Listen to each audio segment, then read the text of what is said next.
Сайн бацаанууд телевиз үзэгчтэй. Дуустгүй яриа нэвтрүүлгийнхаа өнөөдрийн дугаарыг эхэлж байна. Өнөөдрийн манай дугаарын сэдэв бол эдийн засгийн өсөлт, эдийн засгийн хямрал. Байдал бол өнөөдөр бас амаргүй хүн болгон мэдэрч байгаа. Гэхдээ өнөөдрийн нөхцөл байдал маань яг эдийн засгийн хямрал болцсон юм уу? Яахлаараа хямрал болдгийг. Өнөөдөр хямрал гэдэг юм чи хүний амьдралд яаж нөлөөлөд байгаа? Тэр ер нь юунаас энэ хямрал нь үүдээд байгаа? Энэ хямралыг яаж даван туулах вэ гэсэн 3 юм үндсэн асуултанд хариулъя гэж бодсон юм аа нэвтрүүлгээр. Өнөөдрийн энэ зүгээр нөхцөл байдлыг ерөнхий байдлаар ингээд аваад дүгнээд үзэх юм бол үнэхээр Монгол улсад нийгэм тэр даяараа үндсэндээ нэг тийм тогтворгүй, баталгаагүй, амьдралын баталгаагүй болж эхэлж байна.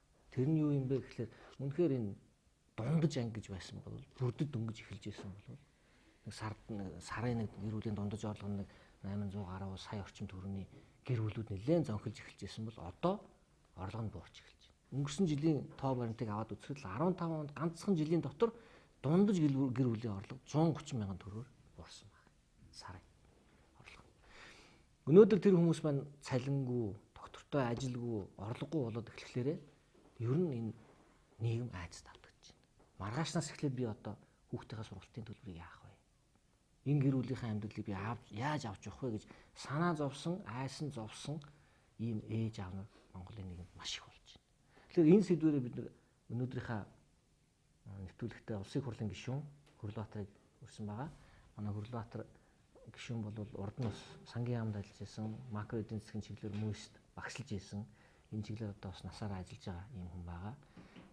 Бусад манай энэ телевизийн нэвтрүүлгийнхаа оролцогчдыг бол та бүгд таних байгаа. Манай залуучдын холбооны ерөнхийлөгч Мөнхбат, Сүхбаатар дүүргийн Монгол Ардын намын хороондор Цогтбаатар, Монгол Ардын Хувьсгалт намын нарийн бичгийн дарга Тулга гэсэн ийм хүмүүс оролцож байгаа. За тэгээд өнөөдрийнхээ нэвтрүүлгийн эхлэл бид нэр одоо бидний бэлдсэн товчхон юм бичлэг нэвтрүүлэг байгаа. Энийг үзээд хэлцүүлэгт орё. Эдийн засгийн өсөлт маань өөрөө хүмүүсийн амьдралд яаж нөлөөлж байна? Том компани биш, жижиг компани биш, яг хуваараа эрхлээд явж байгаа, улсын ажил хийдэг биш, ийм хүмүүсийн амьдралд ер нь хэрхэн яаж нөлөөлж байна гэдэг ийм товчхон ярилцлагыг бид нэг хэсэг гутаа хийх гэсэн юм аа. Ер нь таны бодлоор бол эдийн засгийн өсөлт гэдгийг та одоо яг таны амьдрал дээр те яаж тусаж байна? Эдийн засгийн уналт гэдэг ер нь ерөнхий утгаар нь таны амьдрал дээр яг өөрөөсний амьдрал дээр яаж тусаж байгаа гэдгийг товчхон та тайлбарлавал. Эдийн засгийн өсөх тусмал ард түмэн чинь бас нэг боломжийнхаа эргээр сайн сайхан амьдран ажил төрөлтэй байна.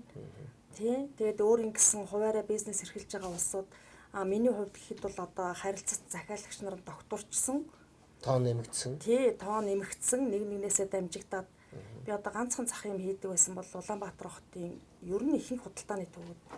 Тэгээд тий дээр нь Нархангай аймаг, Багнуур гээд аймагудаас бас нэмж захиалга орж ирдэг.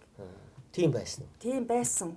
Тэгэхээр ч одоо сайхан л ажилтай төрөлтэй завгүй. Тэгээд дээр нь гэр бүлийн хүмүүс маань бас ажилтай. Тэр бол одоо хэдэн оноос хэдэн оны хооронд таны харж байгаа өсөлттэй байсан юм. Яг таны бизнесийн хувьд. Миний хувьд одоо яг 10 оноос 13 оны дунд үе хүртэл юм огцон өсөлттэй байсан тийм. Тий харин. 7-8 оны сүүлээр нэг бас нэг хямрал болдог шүү дээ тийм. Тэр мэдрэгдэж амжсан уу? Тэрийг нэг сайн мэдрээгүй. Сонсоол өнгөрсөн. Тэгсэн. Тэгээ яг тэгэхээр би нөгөө яг тэр үед чи би энд яг хуваараа үйлдвэрлэл эхлээд дөнгөж 2 жил болж исэн. Тэгээ ер нь бол хүмүүст танигдаж эхэлж исэн. Яг энэ хавь нөгөө одоо харилцагч нараа татаж эхэлж исэн үе гэсэн үг шүү дээ. Тий. Тэгэхээр бол тэрэнд надад нэг их мэдрэгдээгүй. Одоогийн энэ хямрал гэж яриад байгаа шүү дээ. Уулт болчлоо гэж яриалаа, эдийн засгийн хувь жоохонд муудаж ийн гэж ярьж байна. Энэ мэдрэгдэж байна уу? Энэ одоо бол яг мэдрэгдэж эхэлж байна. Тэгээ ер нь бол өөрөө болгоё бүтээ аль болох нөгөө нэг одоо хүмүүсээ тэр төр засгаас ч тэр нэг тусламж дэмжлэг гоохгүйгээр өөрийнхөө мэрэгчлэр ингээд болгоод яваад исэн. Тэгээд энэ 15 оны сүүлээс эхлээд бол ер нь эрс мэдгдсэн. Эрс гэхэлэр одоо жишээ нь таны хувьд одоо жишээ нь манай хүүхд төлбөртэй сургуульд явдаг л да. Хүүхдийн төлбөрийг одоо орж ирсэн мөнгөөл нөгөө түрээсэндээ хоол унд ингээд босод зардлууд аявуух шүү дээ. Тэрэн зарцуулаад нөгөө хүүхдийн мөнгө байхгүй болчихдог байхгүй. Тэгэхээр хүүхдийн мөнгөний асуудлаас эхлэв. Тийм, хүүхдийн төлбөрийн асуудлаас эхлээл тэгээл хичээлийн хэрэглээс эхлээл ер нь бол Үйлчлэгчдийн хувьд танаа үйлдвэрийн үйлчлэгчдийн хувьд үйлчлүүлэгчдийн хувьд бол бас хасагдаж эхэлсэн. Одоо захиалгын тоо нэгсэндээ жилд 2 удаа ер нь 100-100-аараа захиалдаг байсан хүмүүс л жилд нэг л удаа гэх жишээтэй. Өчиж онхроо ярьж байна. Тий одоо нэг л захаас жишээ авах тийм. Баян зүрх 2 гээд худалдааны төвийн хувцсыг тэднийх бас жил болго хийлэгддэг байсан. Одоо 2 жилд нэг удаа. 2 жилд нэг. Тий хар хорин зах бас тийм. Тэгээд бас нэг гайгүй жижиг юм барилгын компаниуд хувцас хийлэгддэг байсан. Одоо тэд нар бол зарим нь бүр байхгүй нөгөө нэг хямдхан юм комиссийн хувцас тиймэрхүү юмнууд аваад ажилчдаа одоо яадаг болцсон. Барагцаагаар ер нь хэдэн хувиар борлуулалт үйлчлэгч. Ер нь бараг 50% буурсан. Танай гэр бүлийнхний хувьд бол ер нь ажил төрөл сургууль соёл ямар байна? Тийм манай гэр бүлийн хүн болохоор нэг уул уурхай ашиглалтын инженер мэрэгчлээ. Тэгээ яг тэр мэрэгчлэрээ ажилдаг одоо өөр юм хийж чадахгүй. Тэгээд 10 хүн байна шүү дээ. Тий 2013 оноос хойш ажиллаж исэн компани хөрөнгө оруулалтаа татаад тэгээд ажилгүй болсон. Уул уурхайн салбар бол өөрөө жоохон уналтан тавина тий одоо. Харин шинэ ажилд орох гэхлээр хүндрэлтэй байгаа. Тэгээд шинэ ажилд орох гэхээр одоо ингээд айгүйх нөгөө хүний нас зүс заачдаг. Тэгээд уул нь манай хүн чинь бас магистр зэрэгтэй. Тэгэхээр чи одоо 50 хүрсэн хүмүүсийг ажилд авах газар олдохгүй байна. Уул нь анкет бөглөөл яваадах юм тэгэл бүтэж байгаа юм байна. Байрны зээл авсан хүн байгаа танахнаас. Байрны зээл авсан хүн байхгүй. Байрны зээлд орохор ч одоо манай том охин болохоор яг нөхөртөө Шанхайд сурдаг. Тэгээ бага охин орох гэхээр бас тэр ч одоо гэр бүлгүй улсуудад олдохгүй гэдэг юм шүү. Бас нэг тийм нэг юм заачаад байна. Тэгээд нийгмийн даатгал бөглөдөг, улсын компанид ажилладаг. Манай бага охин болохоор тийм хувийн салонд ажилладаг байхгүй. Тэгэхээр чин бас шаардлага нь бүрдэхгүй болохоор тийм асуудлаас хасагдаад. Яг эдийн засгийн өсөлтийг чинь ингээд өнгөрсөн хэдэн оны жилийн эдийн засгийн өсөлтийг нэг хөөс байсан гэж нэг хэсэг нь бас яриад л шүү дээ. Одоо бол шин докторжилтын бодлого гэдэг тэр нь бол одоо бол ингээд ерөнхийдөө нэг иймэрхүү докторжиж байна. Иймэрхүү байдалтай одоо явна гээд чимшиг яриад байгаа юм. Та ер нь тэр талаар юу гэж бодож байна? Тэгэхгүй одоо хуучин тэр хөөс байсан гэдгийг бол би нэгсэн ойлгохгүй байна. Гэхдээ яг тэр эдийн засгийн өсөлттэй үед бол хүмүүсийн амьдралыг жигдрээд хүн болгон ажилдаа орлохтой байсан юм болов. Миний хувьд бол яг тэр үед бол сайхан л байсан. Одоо бол докторжих биш бүр дортоод байгаа юм шүү. Та одоо ажилч чи хэдэн төгрөгийн цалин авдаг вэ? Тий, хуучин бол манайх яг нөгөө захиалагч олонтой байсан. Тэгээд яг ажлынхаа хөлснээ 50% цалинжуулдаг. Тэгээд жишээ нэг дээлэг ихтэл одоо 35-аас 40 хүрэн болохоор 50,000 эднэр гэл ойдог. Тэгэхээр ер нь бол 15 хоногтоо нэг 300-аас 400 мянга. Одоо бол ер нь цалин өгөх боломжгүй болсон. Яг үннийг хэлэхэд. Ягаад тэгэхээр орж ирж байгаа ажил байхгүй одоо. Тий. Тэгэл одоо энэ хүмүүсийн амьдрал жигдэртэл одоо нэг юм орж ирэх байх гэж бодоод сууч. Бизнес эрхэлж байгаа хүмүүс ялангуяа энэ худалдаа хийж байгаа улсууд яг энэ эд оргил ачааллын үед материал ахуйны хөгцөм нэмдэг байхгүй. Жишээ нь би ч одоо дандаа л Нарантуул зах дээрээс даавууд хорог бүх юм авдаг. Яг таньдаг өөр юм гэсэн ингээ авдаг хүнтэй болцсон. Тэр үнээсээ л ахгүй өөр газар очих юм бол тэгэл бүр ерөөсөө 3-5 мянгаар илүү үнэтэй байх жишээтэй. Цаашид эдийн засгийн өсөлтийг сэргэхийн тулд ер нь та одоо бодохдоо яавал зүгээр гэж бодож байна? Яг өөрийн өнцгөөс харуул таны. Тийм үү. Миний бодлоор бол би одоо яг л энэ гардаж юм хийж байгаа улсуудаа жоохон дэмжиж одоо жишээ нь гэтэл ажлын байр нэмэгдэн шүү дээ. Бас нэг хүн ажилтаа болно. Тэр үний ар гэрт арталт байгаа үр хөөхд гэр бүлийнх нь хүмүүс хоол ундтай болно гэсэн. Тэгэхээр яг ийм дотооддоо үйлдвэрлэл эрхэлж байгаа хүмүүстэй гарц гаргаж өгч одоо миний харуул гадаад зах зээл хэрэгтэй шүү дээ. Би ингээл энд баригдаад суумааргүй байна. Тийм тэгэхээр тиймэрхүү гарц хайж өгөөд тэгээд дээр нь одоо энэ би яг өөрөө хүрээнд л яриад шүү дээ. Оюутлын үйлдвэрлэл явуулж байгаа улсуудаа энэ монголчуудын өмсөж байгаа зүүж байгаа ажлын хувцас одоо энэ төрийн байгууллагуудын хувцсыг зөвхөн энэ дотоодын оюутлчид доор оюулдаг. Тэгээд тэр тендерийн асуудлыг заавал компани, том компани гэхгүйгээр яг энэ хүмүүст ингээ хүртээмжтэйгээр хуваарилдаг болвол хэцүү. Улсын байгууллагын одоо энэ тендерүүдийг ярьж байна тийм. Тий, улсын байгууллагын. Тэгэхгүй л ингээ багцлаад өгчхөр биднэрт нөгөөх нь олддгоо. Тэгээд тендер авсан хүмүүс биднэрт хямдхан үнээр хийлгдэг байхгүй юу. За юм сайжирна гэж найдаад өнөөдрийнхээ ярилцлагыг бас хүн бол бас нэг өөдрөг бодож өөдрөг сэтгүүл ажил төрнөөс бүтэмжтэй байх гэж боддог шүү дээ бид нар. Амны үлгээс аштын мэлэг гэж ярьдаг. Тийм учраас цаашдаа эдийн засгийн байдал нь сайжраасаа таны бас бизнес өргөжөөсэй гэж өрөөгөөд өнөөдрийнхээ энэ ярилцлагыг өндөрлөе да. За баярлалаа. За.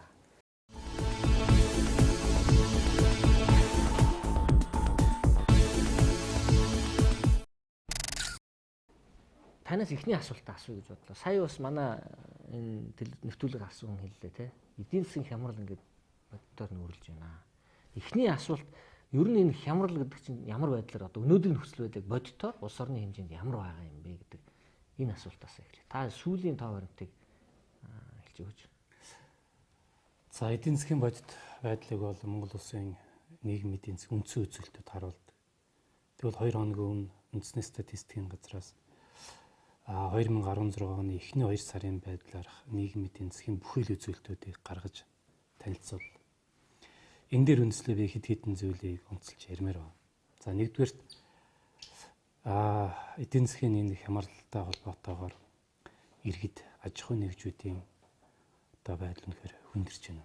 Би тааргаараа сая хөгс сумдаар яваад иргэдтэй уулзлаа. Аж ахуй нэгжүүдтэй одоо зах дээр үйл ажиллагаагаа явуулдаг иргэдтэйгээ уулзаад хүрээд ирсэн.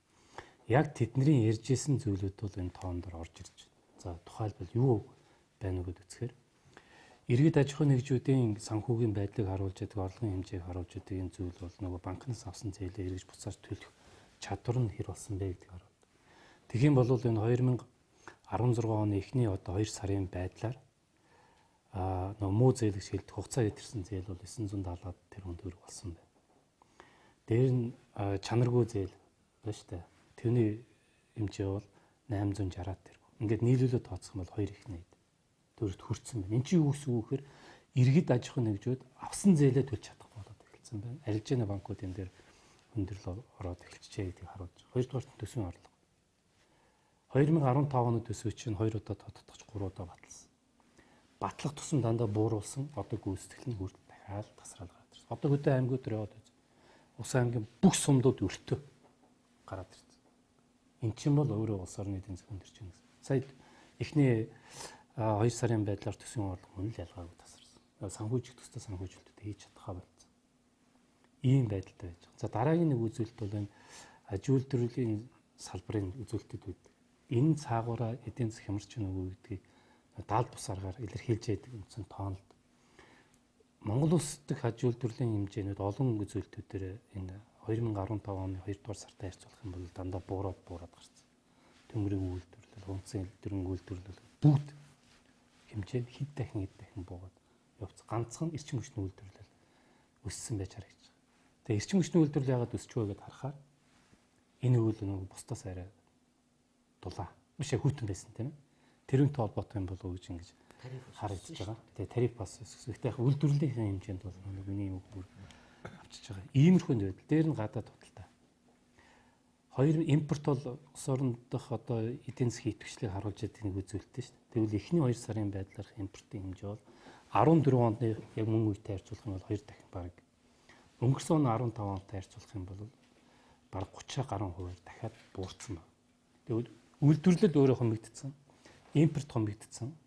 Дана гэдэг ч үндсэндээ л эдийн засаг хомигдож байгаа. Бүгднийг харуулж байгаа. Дээр нь экспортын хэмжээ өнгөрсөн оны мөн үетэй харьцуулаад аваад үзэх юм бол бас бууж байгаа. Энд чинь ерөөсөө шинэ тогтворчлтын бодлого тэгээд ерөөсөө импорт нь байхгүй болчлоо, экспорт нь хамгааллаа гэж яриад байгаа шүү дээ. Ирэх хэрэгчдийн тархиугаах хэлбэр. Үүндээ ард иргэдэд амьдрал хэцүү байгаа гэдгийг энэ хэдэн тоног харуулж байгаа байхгүй. Тийм ээ?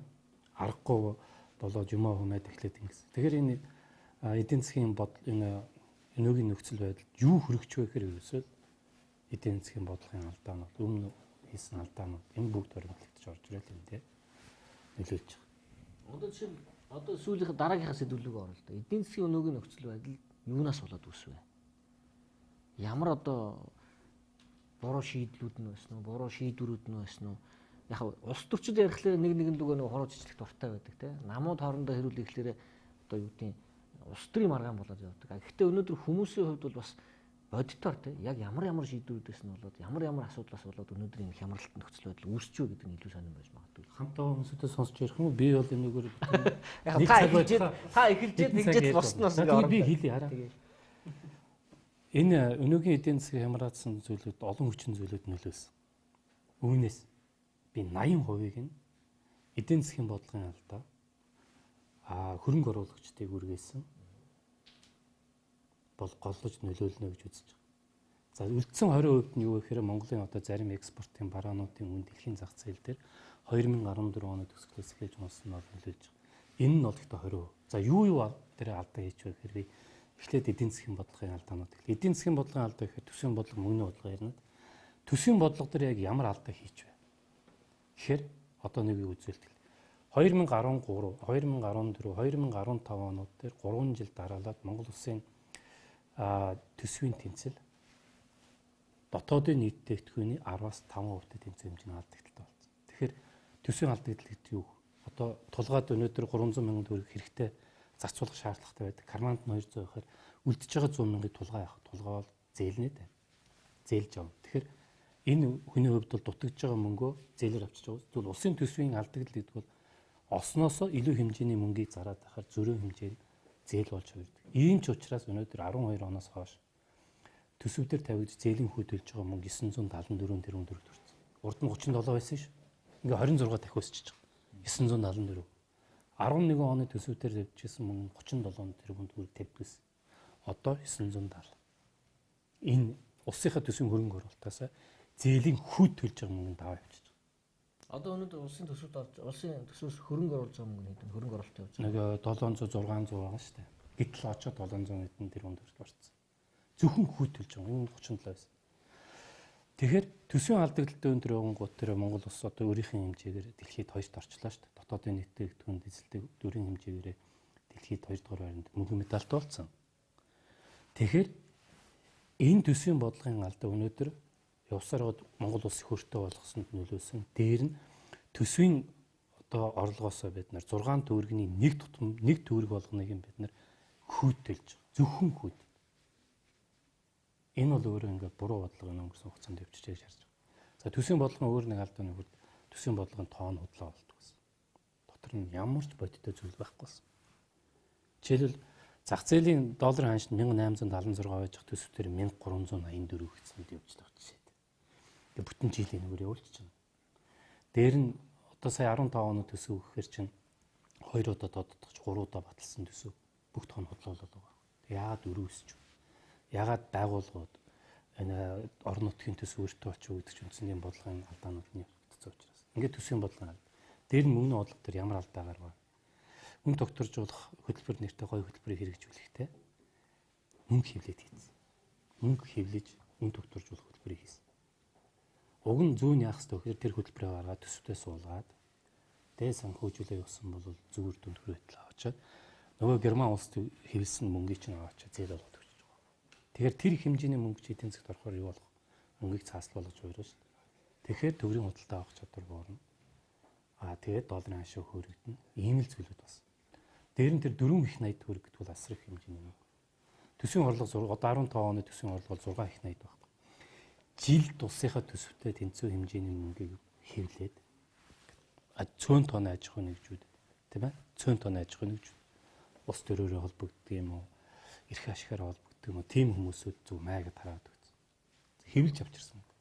Энэ мөнгийг нь эргээд нөгөө үн ханш долларын ханшд нөлөөлдөг юм зүйлүүд рүү болоод ирсэн.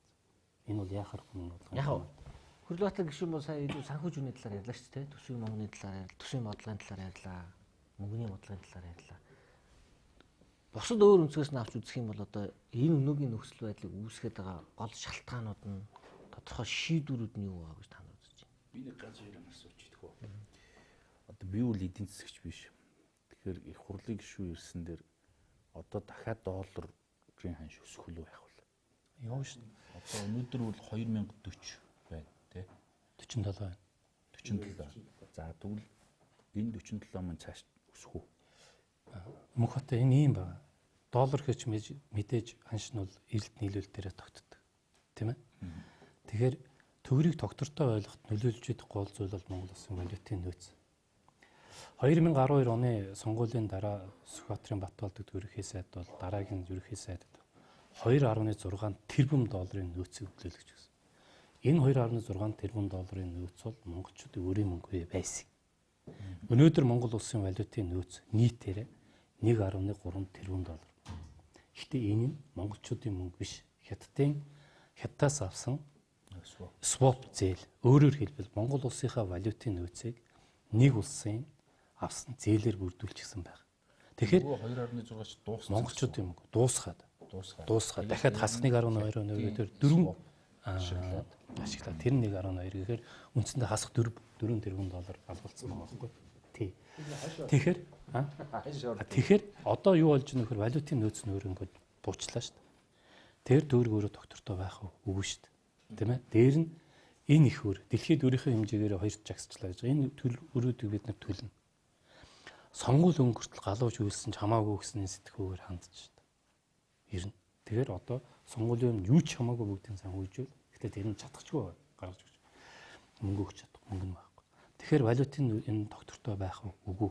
Эдийн засгийн энэ бодлогын алдаанууд энэ буруу төсөвтэйгээ мөнгөний бодлого нь буруу явж байгаа үед бол энэ үргэлжлэнэ. Хэрэглэгч хүний зүгээс юу гэж харагддаг вэхээр за инфляц өсөд долларын ханш өсөд тэгэх юм бол юмны үн өсөх юм байна. Тийм. За юмны үн өсөхөөс өмнө одоо бид нар ч юугаар нөөцлөх вүлээ гэж. Тэгээ нөөцлж болох юм аа ингээл нөөцлөдөг. Бид нар ч бол ер нь 20 хэдэн жил яг нэг тэгж явсаар бол ирлээ шүү дээ. Тэгэхээр өөрөөр хэлбэл би танаас юу асуух гээд нөхөр хариуцлагатай их хурлын гишүүн байна. Доллар өсөх үү өсөхгүй юу? Одоо энэ дээрээ тогтох юм уу? За буун нь бол баг үлгэр юм шиг байна, тийм үү? Тэгэхээр өснөө гэх юм бол одоо 13 онд өснө гэдэг нь хэлсэн болохоор тэгээд ах шиг байна л да. тий өөрөөр нөгөө цалин маань тэр өсөхгүй юм чи. Тий, гэхдээ мөнх одоо ойлгосон. Тий. Гэтэ энийг хараа ингээд би нэг 2013 оны 4 сард долларын ханшийг 1440 орчим төгрөг байхад 1800 болно гэд хэлсэн. Тэрнтэй холбож өөрөө асууад байгаа ш. Гэтэ энэ үчи ингээд нөгөө нэг үзмэрчиг харж байгаа хэлжтэй зүйл биш байхгүй юу? Юуг харж тухайн үед Хөрлөбаатар тэгж хэлсэн бэ гэхээр энэ ханшийг бодит ханш яг бодит түвшнээсээ хэр зэрэг тогтцсон явж байна гэдэг үзүүлэлт бол бодит үйлчлэх валютын ханш гэж байдаг. Real effective exchange rate гэсэн юм нэр том ядуу. Тэрийг нь дандаа тооцож явж идэг. Тэгээ түүнийх нь зөрөг харахаар ерөөсөө 1800 руу дөгцсөн байгаад байсан баг. Одоогийн ханш ч гэсэн дахиад хиймлэр нилээд барьчихсан ханш шүү дээ. Харин хэд болох вэ?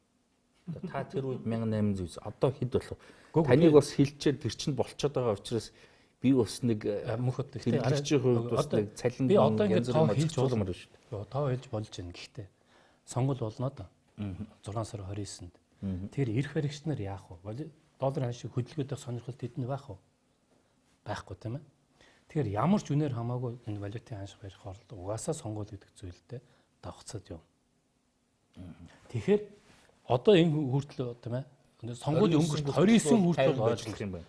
29 хүртэл тайван байж бас чадахгүй. Ягаад гэвэл нөгөө нөөц нь байхгүй болцсон валютын нөөц нь бага болчих. Тэгээд зээлээр үрдүүлдэг. Зээл нь бас хязгаартай шүү дээ. Тэгэхээр энийг бол байх хэмжээнд нь бол эдгээр бол одоо зохицуулт хийж чадахгүй. Явдгаараа явна. Гэхдээ учиргүй одоо зах зээлийнхээ яг бодит түвшинлөөгөө явж чадахгүй. Түүний дараа бол явнаа юм. Одоо эргээд нөгөө ярьж байсан сэдвүүлүүгээ ороход сүүлийн юу гэдэг нэг 16 жилээс нэг сүүлийн нэг 10 жилийг ингээ харах юм бол зөвхөн банкны нэлээд тодорхой хэмжээний өсөлттэй байсан шүү дээ. Дундаж өсөлтийг үзэх юм бол энэ чинь 8%-тай, 11 он бол 17.9%-тай. 93-4 оноос л өсөөл буухгүй өсөөл явсан. Тийм. Гэхдээ яг дундаж 8% өсөлтөх юм бол одоо сүүлийн жил 10 хэдэн жилиг аваад үзэх юм бол 8% өсөлттэй байгаа байхгүй. Тэгэхээр энэ мэтийн тоо өнөөдөр яагаад ийм болчихвоо? Шалтгаан та бол одоо төсвийн бодлого, мөнгөний бодлого гэдэг санхүүж үнэнүүдээр ярьлаа тийм. Өөр одоо тэр томоохон шийдвэрүүд нь юм уу? Одоо бодлогын шийдвэрүүд нь юу энэ би нэг хүчин зүйлийг хэлээгөө ойлгоцсон байж байгаа. Тэр нь нөхөр нэг хөрөнгө оруулагчтай үргээсэн. Оюу толгой 5 толгоогоо явуулдаг. Экспортын орлого гол валют болж явах хэвээр төмөр замаа одоо хүртэл бариагүй. Төмөр замгүй дэд үтцгүй яаж энэ Монгол улс валют олох юм? Нүүр сүнс болно гэдээс ер нь үнэ хэлсэн юм шүү дээ. Хин тэгж ирсэн. Одоо сая сүнс болно хятадч хэний нийтлэлээ? Баабрын нийтлэлээ. Төв хорооны юунд хурл боллоо шүү дээ сая. Тэгээд тэн дээр 2020 он хүртэл эднэр нүүрснийхээ хүчин чадлыг яах вэ гэдэг шийдвэрээ гаргаж илээ. 500 сая тонны илүүдэлтэй байна хятад. 2020 он гэхэд энэ 500 сая тонны илүүдлийг эн чинь өөрийнхөө үйлдвэрлэж байгаа дээр нэмээд 500 сая илүү байна шүү дээ. Энийг бид нар одоо шингээх хэрэгцээтэй болно. 500 сая тонн гэдэг бол Монголын одоо бидний хамгийн пик үедээ гаргаж ирснээр бодоход 25 жилийн экспорт байхгүй. Тэнд бол өнөөдөр нүүрс нэрэ боддоор одоо үнсэн ч арай юу. Гэхдээ маш хүнд байдалтай байгаа. Хятад одоо сая юу яасан бэлээ? Нүүрсний компаниуд хэдийг хаах вэ гэдэг тоогоо гаргасан бэлээ. Хэдэн мянгаараа яригдж байгаа. Бид нар 1-2 нүүрсний үйлдвэрээрээ тэ хятадууд нэг бодлогоороо авахгүй байгаа юм шиг юм яриад байгаа. Бид нар явж байгаа алтан боломжоо аль хэдийн алдаа дууссан. Одоо бид нар дэд бүтцэнтэй байсан бол энийг өшөө өрсөлдөхүйц үнэтэй нийлүүлээд байх боломжтой байсан бол өнөөдрийн байгаа ийм дэд бүтцээр бид нар хүргэхэд цаана хятадуудаас төрүүлээд байгаа шүү дээ. Яг гэвэл үнээрээ бид нар өрсөлдөх гэж байна. Тэр нь энэ дээр зүгээр цогтоо дотор сайтын байр суурин дээр илэрхийлэхэд өнгөрсөн хугацаанд бид нэр төмөр замаа барих уу юу цэрэг нь ямар байх уу гэд улс төрж байд ухаантай нэрээ зэрэг танк ороод ирчих шиг юм яриад илээ шүү дээ. Одоо ч гэсэн асуудалтай л явж байгаа. Тэгэхэд энэ хугацаанд хэддийн зах зээл дээр ямар өөрчлөлт ороо гэхээр манай экспорт эрс буураад Австралийн хятад руу гаргаж байгаа экспорт 40-50% өсөж байгаа байхгүй. Бидний хоорондоо учраа олж ядж байхад Австралийн тэн зах зээл бэхжүүлээд авчиж байгаа. Одоо Австралийн нүүрсний компаниуд хятадын зах зээл дээр голлохоор болоод ирсэн. Бид нар ингээ өөрсдөө боломжоо алдаа яваад байгаа нь харамсалтай байна. Тэгэхээр оюу толгой дээр бол 2010-д 3 оны 4 сард гүний урхан хөрөнгө оруулалтын ажил зогслоо шүү дээ. Зогс. Яагаад гэж? Нөгөө нэг эрхвэр сөрөг хүчин байхдаа шүүмжилжсэн хүн уул урхан сайдуулчих. Дараа нь оюу толгойн гэрээг одоо амжилттайгаар нурааж унгаажсэн Батбаяр гэдэг нь Монгол улсын хөгжлийн сайдуулчих. Эсэргүүцчихсэн хүн зээнх бол улсын хурлын дараа болж. Хөрөнгө оруулагч энэ дээр сухтагаал гараш. Тэр хөрөнгө оруулагч нар маш мэдрэмжтэй байдаг учраас иймэрхүү тийм тааламжгүй зүйлүүдийг хаяа мэдрэл гараа явж. Тэгэхээр нэг юм бумеранг гэдэг нэг зүйл байдаг шүү дээ Австралид. Тэгээд сурч байлаа. Тэгээд шитгэхэр нэг ангаа болохгүй бол эргэжрээд өөрт нь хүрээд ирдэг. Яг тэр эффект бол одоо энэ зарим улс төрчдөд гарч ирж байгаа. Яахарахгүй. Энэ бол гонигтай төв. Бид нар Монголын улс төрчдийн битгий давтаасаа гэж бодож байгаа. Хувийн хвшил хөрөнгө оруулагч нар руугаа ийм хатуу битгий хэлж байгаасаа л гэсэн байр суурь. Энэ бол хатуу олон маш үнэт цэнтэйгээр монголчуудын бүх амьдрал дээр нөлөөлж хүрж ирж байна шүү дээ. Оюутлогоо тоонтлогоо явуучих төмөр цамтай байсан бол хямрал ингэж мэдрэхдэггүй. Хүмүүс гэхдээ зүгээр энэ том төслүүд нь өөрөө яг хувь хүмүүсийн зүгээр одоо тий жижиг дунд бизнес эрхлээд явж байгаа хүмүүстэй хэрхэн яаж нөлөөлж байна гэдгийг бас төдийлөн холбож хардсан болов. Тэр нь өөрөө харах нь харж байгаа энэ нөгөө улс төрчин харуулахгүй гэсэн айгүй том давлгаа зоригтой ажиллагаа явагдаж байна шүү дээ. Түүнээс боддоор яг яаж холбогдох вэ? Энийг тайлбарлая гэвэл хараа том төслүүд явуул тэнд чинь дом хөрөнгө оруулагч нар нь орж ирэн тийм. Тэрүүгээ дагаад жижигхэн бизнесүүд бол дагаад хөгжиж байгаа шүү дээ. Над дээр сая хөдөө уулзалт хийгээ явж байгаа хамгийн тод жишээг ярьж байгаа. Чалкогийн гэрээг Алтайг нөгөө 1 тонн өрсөг 72 байсныг муу байна. Сайжруулна гэж хүчинг болгосон шүү дээ. Тэгэд тэр талаар би ярьж ирсэн. Тэгэхэд зүгээр нэг хөдөөний малчин хүн босоод Хөрлөбаатар наад Чалкогийн чинь тэр зогсоосны горыг нь бид нар амсаа явж байгаа юм аа. Тэгэхээр нь би дотроо бож за малчин хүн бас хол нарийн бодож холбож байна даа гэж тухайн нь бодсож өрөөсөл тэнд ажиллаж исэн хүүхдүүд нь ажилласаа нөгөө уурхай 6 сар зогсоодсон шүү дээ. Сайжруулж байна. Тэгд ажиллаж исэн бүх хүмүүсүүд гэрт ирээд одоо гэртээ ажиллах сууж байгаа. Урд нь тэнд байхдаа сарын сая гаруй төгрөг олоод авчаал тэр аргээр бүгднгийн тийчээгээ их цэгцэрч исэн. Тэгэл албасан. Гэх мэтийн зүйлүүдээр хүмүүсүүд өөр өөртөө холбоод ойлгочдөг юм байна. Шууд холбоотойгоор ойлгоддог. Асуур ингээд дамжаад ойлгох нь бас хүмүүсүүд мэддэг. Бас монголчууд маань бас энэ айхтар хүмүүс шүү дээ. Ийм шүмж байдаг байхгүй. Залуучууд ярьдаг. Тэр үн докторжуулах гэдэг нэг их мөнгө хэвлээ тараацсан ба шүү дээ. Тэгээд тарахтаа барилгын материалын компаниуд төгсөн баг. Тэгтэл нэг дотроо барилгын тэгсэн чинь тэр нь үнэхээр одоо барилгын материал нь хямдраад, барилга нь хямдраад. Өөрөлд бид нар ипотекийн зээл аваад орон сууцтай болох гэж шүү дээ. Тэгтэл орон сууцны үнэ нь хямдраагүй байхгүй. Өвшөө нэмэгдсэн гэж. Барилгын материал нь өсөс. Тий. Яагаад гэвэл тэгэхээр өөрөөр хэлбэл хөөе Ямар тэнийг юм бэ? Тэр үн докторжуулах хөтөлбөрийнхөө тэр авсан хэвлсэн мөнгийг зээл авах гэж байгаа хүмүүсийн сан руугаа өгсөн бол эцсийн хэрэглэгч шийдээд өөрөөр хэлбэл байраа авах ёстой байсан байж тээ. Тэгтэл эн чинь цөөхөө ингээд нөгөө зээл шийддэг эрэхтэй дарга нарын хулгай болсон байна гэж ингээд залуучууд бол ингэж харж байгаа. Өөрөөр хэлбэл эцсийн хэрэглэгч өөрөөр хэлбэл би тэр зээлийг авчихаа бол ямар барилга авахаа би өөрөө шийднэ, тийм ээ. Ямар үнийхээ бас шийднэ. Зах зээл дээр харьцуулт судалгаагаа хийнэ. Дээр нь эргээд зээлийг бий төлөх байхгүй. Тэгтэл тэр үн докторжуулсан мөнгө одоо хайцсан. Иргэд төр рүү орох юм орохгүй. Өөрөөр хэлбэл хулгайч нар яг ингэж л хулгай хийгээд байна. Бид нар тэр зээлийг шаардсан бол бид нар төлнө шүү дээ. Банкны өмнө хариуцлага хүлээж байгаа. Байраа барьцаанд нь буцаага тавьчихжээ. Тийм биз дээ. Мөнхөд наадах шиг ингэж процесс нь явж байгаа. Мөн хэвлэлээ гаргалаа. Барилгын компани авлаа, тийм ээ. Аваад жишээлбэл барилга барьна да. Одоо хэдүүл хараад үз. Арматурын төмөрийг хаанаас авах? Гаднаас авах. Цемент дутагдaltaй байсан тийм ээ. Цементээ гаднаас авах. За барилгаа барьчлаа. Дотор нь байгаа тавилгуудыг хаанаас авч? Тэр угаалтур бүгдийн гаднаас.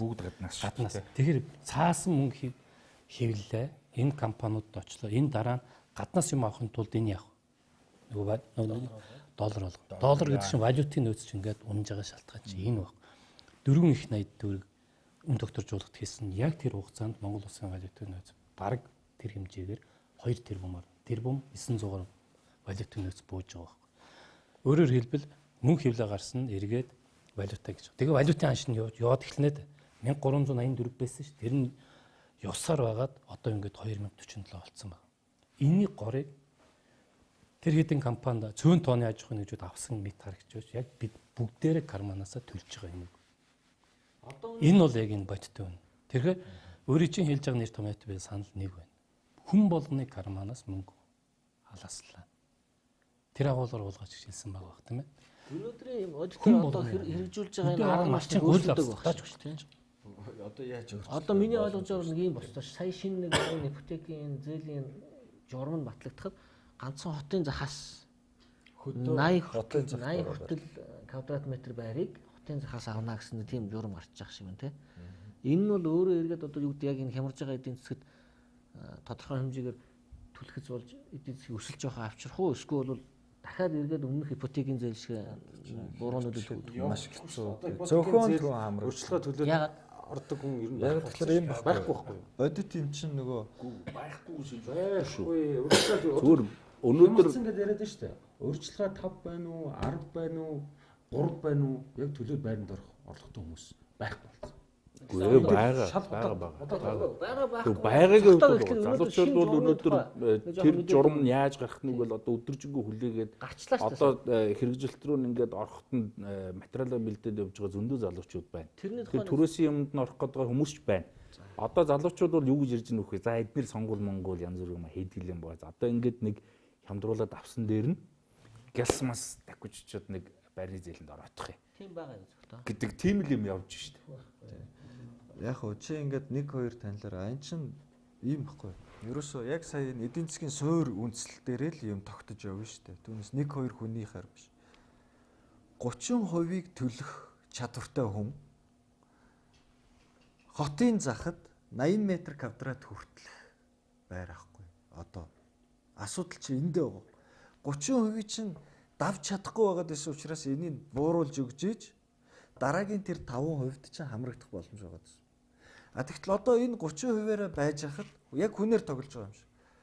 Хотын захад хөдөө орон нутагт барилгын сайдыг оролцуулаагүй юм. Барилгын сайдыг ерөөсөө орол бид нар ингээд нүдэрээ харж байгаа шүү дээ чинь. Шийдвэр энэ цэвэр улс төрийн өрсөлдөө яваад улс төрийн тоглоом эдийн засгийн ямиг улс төрийн одоо сэтэл дээр гаргачихлаэр аюул нь энэ гарч байгаа байхгүй. Чи хараарай.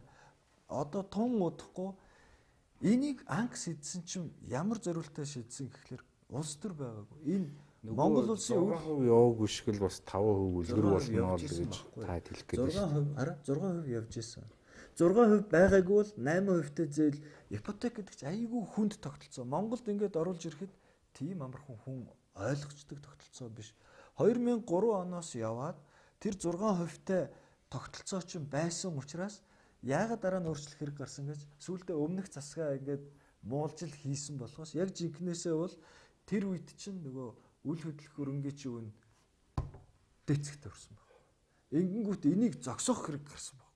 Яагаад гэвэл энэ цаашаа явахлаараа улам том эрсдэл үүсгэж байна. Тэгэнгүүт 10% таа байсан урьдчилгааг 30 болгоод энэ бол нөгөө цэвэр юуны бодлого явуулж байгаа байхгүй консерватив юмыг зогсоох бодлого яахааргүй явуулахаас өөр сонголт байгаа. Одоо энэ дэр залуучууд одоо ингэж ярьж байгаа гişүнэ. Одоо бид нар үл ерөнд маш баян улсууд юм байна.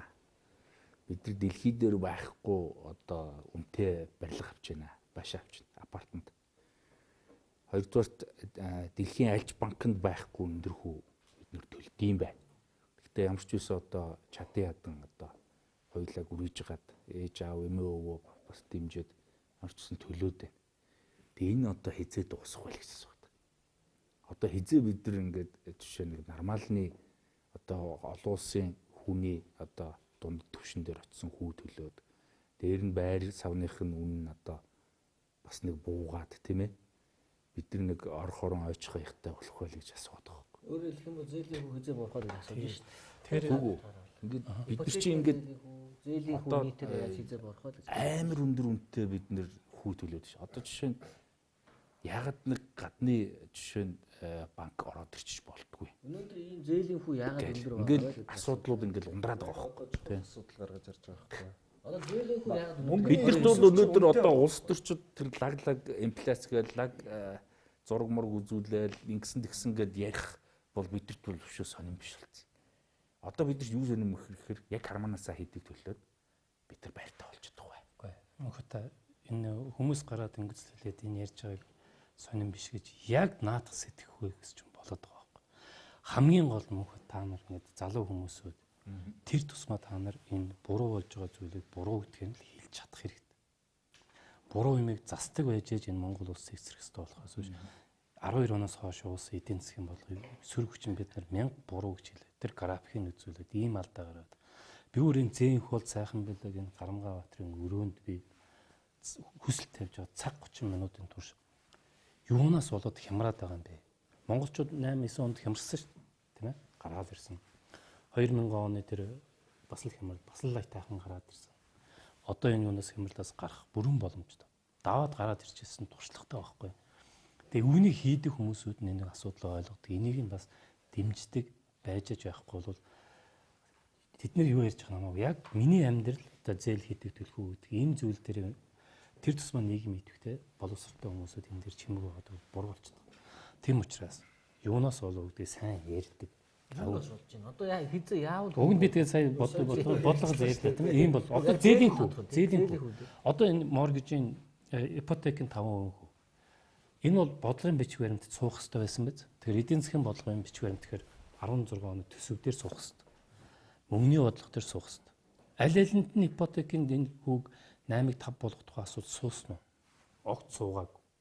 Тэгчээл нэг он гарангуут нь арчсан намын дарга зээнх бол гэдэг хүн Монгол банкны ерөнхийлөгч золж жаргал банкуудын холбооны тэр үнэн батгтгүүнээс болж байгаа л инфляцийн түвшин буусан учраас одоо 8-ыг 5 болгоно гэж мэдээлэл хийж байна. Эдийн засгийн бодлогоор энэ асуудал шийдэгдэх болохоос биш.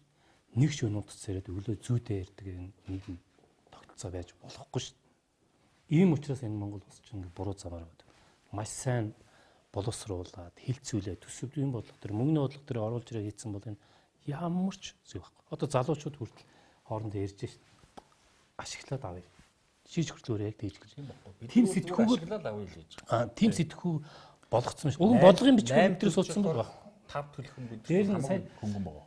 6 байсан тэр чинь бүтээгүй гэж хамгийн зөв хэлсэн. Одоо та нар нөгөө хүүгийн зөрөөг нь улсын төсвөөр суулгаж явсан. Одоо энэ 12 оноос явж ирсэн энэ жанхуугийн нэргээд аваад үзэхээр мөнгө хилээ хийчлээ тийм ээ. 6% өгөөсгөж хагаад буруу явж яанаас хэлж хагаад 8% хийсэн. Мөнгө хилээ хийлээ шүү дээ. Дахиад эргүүлээ сая засгийн газрын хуулийн өөрчлөлт оруулаад төсвийн бүрэлдэхүүн хэсэг болоод оруулж ирж байна да. Тийм байгааз одоо сая оруулж ирэхэд хуулийн төслөө яагаад тэр үндсэндээ дэмжигдчихлээ шүү дээ. 6% төсвөөс ихсэн байхгүй юу? Эргээд буруу замаар будаад хийж явж байгаа эргээд дахиад төсвөөр аваад ирж байгаа. Тэгэхээр энэ 4 жилд эдийн засгийн бодлогын алдаа одоо ухаарч байгаа байна. Асар өндөр үнцээр одоо ухаараа төсвөөр оруулж ирж байгаа. Гэхдээ одоо 8 байна уу, 5 байна уу, тийг болгоно гэдэг энэ асуудлыг бол ямар улс шийддэг? Ямар улс? Мөнгөтэй улс шийддэг байхгүй. Мөнгөтэй том төслүүдний явж байгаа. Ийм улсууд шийдэж амжилттай хэрэгжүүлдэг болохоос биш өөрийн дотоодын нэвтрүүлгүүнд эзлэх хэмжээгээр дэлхийд хоёрт орж байгаа. Төсвийн орлогоо бүрдүүлж чадхаа болцсон. Ард иргэдийн орлого буурчихсан. Аж ахуйн нэгжүүдийн борлуулалтанд буурчихсан. Чанаргүй зээлүүд арилжааны банкн дээр ийм нэмэгдчихсэн. Ийм ус хэрэгжүүлдэг үгүй л байхгүй. Тийм үстэй. Буруу бодлого явчихад байгаа. Энэ нь улам даамжруулаад. Тэгэхээр сонгуулийн өнгөртөл галуу юусэн ч яах вэ гэж хандж байгаа эрх баригчид дээр бол үнэхээр хариуцлагагүй. Энэ хэн зогсоох хэвээр юм бэ? Ирнэ эцээс. Гурлаад гишүүний сая ярьж байгаа юм дээр одоо ингээ мөнгө хөвлөж яана гэж байна шүү дээ. Мөнгө хөвлөх гол үндслэл бол үйлдвэрлэл өсөөд ард нь бараа бүтээгдэхүүн үйлчилгээний нийлүүлэлт нэмэгдээд энэ бол нэмж мөнгө үйлдвэрлэх эсвэл мөнгө хэрэг нэмэхээр бол гол үндслэл байх шүү. Өөрөөр хэлбэл эдийн засгийн бодит өсөлтийг үндсэлж энэ мөнгөний нийлүүлэлт явж явах хэрэгтэй байтал одоо бол энэ экспорт нь унтсан. Гадаад одоо экспортлдог гол бүтээгдэхүүнүүдийнх нь үнэ нь унтсан. Үйлдвэрлэл нь өөрөө хомигдаад зогсоод эхэлж байхад хоосон мөнгө хөвлөнө гэдэг бол энэ бол тэгээд шууд эдийн засгийг Тэгэхээр мөнгө одоо газар дээр нь алаад тэгвэл нөгөө хардын намын та хэд чинь мөнгө хөвлөдөггүй байсан гэж асууж таарна. Асуух гэсэн юм л да. Хөвлөдөг. Хямралын үнд нэг шалтгаан нь ярихлаа чинь бас нэг 21 мянган төгрөг тараалаа. Халамж тараасан учраас өнөөдөр эдийн засаг хямраад байна гэж хэлдэг шүү дээ. Тэрнтэй одоо мөнгө хөвлөдөг. Ардын намынхан та нар мөнгө хөвлөдөгөөс. Хөвлөдөг. Шинэ дэвсгэртүүд эдийн засагт хөвлөж оруулаад. Гэхдээ яаж? Голдуу ямар хэлбэрт хийхөөр дотоодын нэвтрүүлэгт өсөлтөд уйлдах хэрэгтэй манай хэлж штэ. Тэнтэг уйлдаж явах хэрэгтэй. Төрүүлж дандаа хоцорж явах хэрэгтэй. Гэхдээ ардын өмнө яаж хийдэг байсан бэхээр алтны компаниуч алтаа тушаагаад аваад ирж штэ Монгол банкн дээр. Монгол банкн дээр авчираад найгаад алтаа тушаагаар мөнгө хөвлөж буй мөнгө үүсгэж эдийн засгт оруулдаг байсан баг. Тэгэхээр эдийн засаг руу орж байгаа мөнгө цаана алтаар сольж дараа нь алтыг гаргаад гадаад доллар болгоод ирчихэж ингээ валютын нөөцөнд нөлөөлдөггүй байхгүй. Гэтэл одоо яасан бэхээр мөнгө хөвлөж зээл тавьж байгаа чинь энэ ус орны эдийн засгийн бодлогыг зөв явуулсан гэж эрүүл ухаантай хүн хэлэхгүй байхгүй. Нөгөө валютын нөөц чинь хаашаа алга болчихоо гэдэг өөрийг ч асуудаг чинь. Одоо бас нэг юм асуулт. Тэгэхээр одоо бонд босгоо болцсон байна гэдэг нь шүү дээ. Одоо сүүлийн ингээд юунуудыг үүсгэр. Тэгэхээр нэгэнд гаднаас доллар орж ирэхгүй. Тэгэхээр төрийн албаагчдын цалин одоо мөнгө хөвлөд тарах уу? Яах вэ? Одоо цалингаа тарааж л таарна шүү дээ. Тэгвэл улам л одоо мөнгө хөвлөд төсвийн цоорхоо нөхчнөд те нөхий гэж шүү дээ. Өөр арга байхгүй болцсон юм шүү. Яагаад?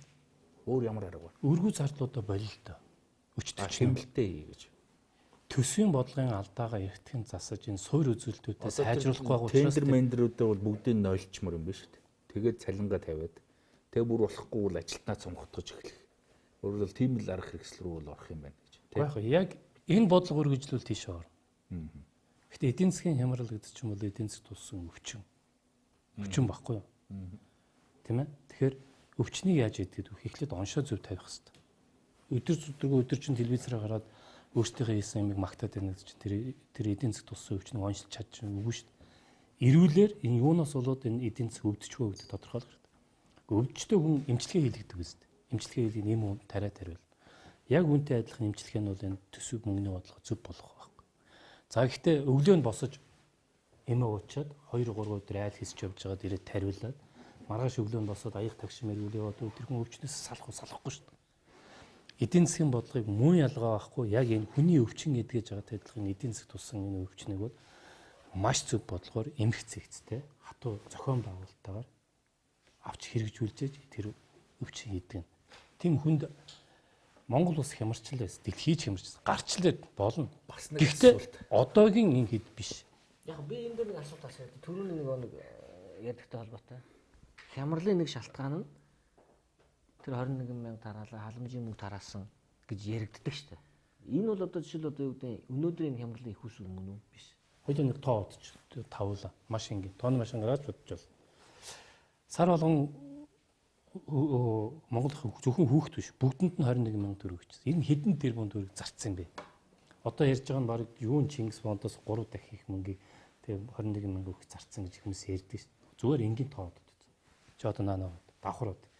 Тогоо 2.8 сая хүн хүнд сар болгон 21 мянган төгрөг өгчихсэн. Та хоёр бод 2.8 сая хүнийг сар үр болгодог 21 мянгаар үрж дахиад түүнийг үржих нь жилийн турш өгнөгээд 12-оор үрж тэнцүү тавиад үз 705.6 тэрбум төгрөг. Одоогийн аншрууд 350 сая доллар. Тэр хэвлээ тараажсан мөнгө чинь 4 их найт төгрөг байхгүй. Тэрбум доллар руу шилж 2 тэрбум доллар. 350. Тэр тараажсан мөнгнөөс 7 дахин 6 дахин их мөнгийг цөөн тонн аж ахуйн нэгж тараад өгсөн. Тэгэхээр хаана үндэслэн бид нар 21,500 мянгаыг юу гэж ярьдаг вэ гэхээр муу хулгайчууд дээгүүрээ тэртээ дэргүү ингээд зөндөө гусчиж байгаа юм чинь бид нар ч гэсэн бас нэг 21,500 мянгаыг авах энэ бол бас болж штэ гэж. Өөрөөр хэлбэл 21,500 мянгаыг бол одоо нэг тийм буруутгаад эсэргүүцээд яриад байгаа хүмүүс бол нэг байдгүй. Тухайн үед баялагын хуримтлал боддоор одоо ингээд алт олоод ирж байна. Нүүрс гаргаа тэр нь үнэтэй зарагдаж байна тийм. Баялагын хуримтлал явж байгаа үед иймэрхүү хэмжээний арга хэмжээ би ихлээр шүмжилдэг байсан. Би дараа нь зөв байсан юм байна гэж боддог. Яагаад гэж яг чиний хэлж байгаа. Хэрв тэгэд тарааж өгөөгүй бол 12 онд дараа нь Чингис Бонд энэтэрээ босч ирээд хэд дахин их мөнгө босчод бүр хинт ч өгөөгүй хэдхэн компани дунд ороод дууссан байхгүй. Тэрний оронд ард түмэндээ өгж ирсэн нь шудраг юм байна. Тэр нь эдийн засгийн бүр бас буруу арга хэмжээ биш. Яагаад гэвэл энэ өөрөө зах зээл дээр эрэлтийг нэмээд өгч байгаа. Хүмүүсийн амжиргаагаа ямар нэгэн улс хүн ялангуяа одоо зүүн төвийн үзэл баримталтай нам бол цэвэр эдийн засгийг урдаа барьдаг биш. Эдийн засгийн хөгжлийн хажуугаар ч хүний амьдрал гэж зогсолтгүй үргэлжилж байгаа юм. Бид нар тэрийг дэмжиж явах хэрэгтэй гэдэг дэмжлэг өгч байгаа байхгүй. Энэ өөрөө тус болж ирсэн. Одоо бидний дунд бас нэг эргэлзээтэй асуулт байд. Одоо ингээл эрх хөрөгчрөл тэр Чингис Бондыг үл их эдийн засгийг одоо зөөлөн унах гад их чухал үүрэг оролттой зүйл болсон. Одоо ер нь бол өстой авах өстой зүйлдээ зөв аваа зөв зарцуулчлаа л гэдэг ингээд яриа. Бид нар бол хулгайл гэж хардаг. Нэг юм асуу. Гүг хулгайл гэж хардаг. Тэгтээ байж би асуултаа гүцээх. Тэг яг одоо та нэг улс төрийн мөнгө бүхэн авч жагаад өшөө их хурлын гишүүн гэдгийг ч гэсэн мартаж жагаад эдийн засгч хүний хувьд тэр Чингис Бонд үнэхээр энэ эдийн засгийн хямралд эерэг нөлөөсөн үү сөрөг нөлөөсөн үү та нэг эерэг сөрөг гэл аль нэгэн сонгол хариулдаг гэж. Сөрөг. Сөрөг. Хямрал руу хөдөлсөн байхгүй. Тэр чинь бол их зөөлөн буулт хийсэн гэдэг байна шүү. Хэн тэгж яриад. Хэн блэ нөгөө Портун. Тэр хүн тэр байтгай юм яа. Зол жаргал нөгөө Монгол. Тэр байтгай тийм юм яа. Яагаад хямрал? Тэр 4 их найт төгрөгийг хэвлээ тараачсан байна шүү дээ, тийм ээ? Биш Чингис Бонд. Харин тий. Тэр хүмүүсүүд чинь ямар нэг юм дээр зөөлөн буулт хийсэн гэдэг эдийн засгийн буруу бодлогоо тайлбарлаад 12 онд Монгол улсын эдийн засаг бол хүчтэй байсан. Ямар их авиас шаардж ингэж эдийн засгийг мурааж хийж байгаа гэдэг бол асуудал баг. Яагаад би эдийн засаг руу яагаад хямрал руу хөдөлсөн бэ гэдгийг ярив. Уг нь энэ хөгжлийн банкны тухай хуулиараа тэр бондуудаас зарцуулагдах төслийг улсын их хурл батлах хэрэгтэй. Улсын их хурл. Гэтэл улсын хурлд оруулж ирэхгүйгээр яг өөрөө чинь хэлдэг тэр нэг хулгайч зангаар хин нэгэн хүнийг хяналтгүйгээр Монгол улс 2 төсөвтэй болцсон л гэж хэлдэг. 3 төсөвтэй. Мөн докторжуулах хөтөлбөрөө 4 их найдын нэг төсөв. Төсөв биш үү? Улсын хурлаар батлуулахгүй төсөв биш үү? Уг нь эн чинь эргээд хүн болгон хяналт тавьж явах хэрэгтэй байхгүй. Яагаад тэгэхээр сөрөг хүчин энийг нь орж энэ төсөл чинь зөв буруу гэдээ ярьж явах хэрэгтэй. Тийм юм уу? Ярьдгүй даа. Яриулаагүй байхгүй. Тэр тэгэхээр та нар улсын хурлын чуулган дээр Портун Батбаяраас би энийг асууж исэн байхгүй. Үгүй энэ гэрээнүүдээ та нар өгөө энэ дээр бид нар хяналт тавих хэрэгтэй гэсэн чинь. Одоо ч тэгвч л. Үрлбаатараа 90 сайнд над гэрээ чинь олж авдаг юм аа гэж. Шилийн сайн ирчүүд энэ 12 оноос хойш их хурл байлаа шүү дээ. Тэгэхээр нийлээл гусцсан Шилийн юм сайн л да. Нийлээл гусцсан юм л да. Тийм ээ. Нөгөө нэг эрх баригч нар нөө тэгсэн байна. Энэ Сөрөгтэйгөө цугнэлээл. Наадах чинь гүтгэл шүү. Уу яг тэгсэн л юм байна.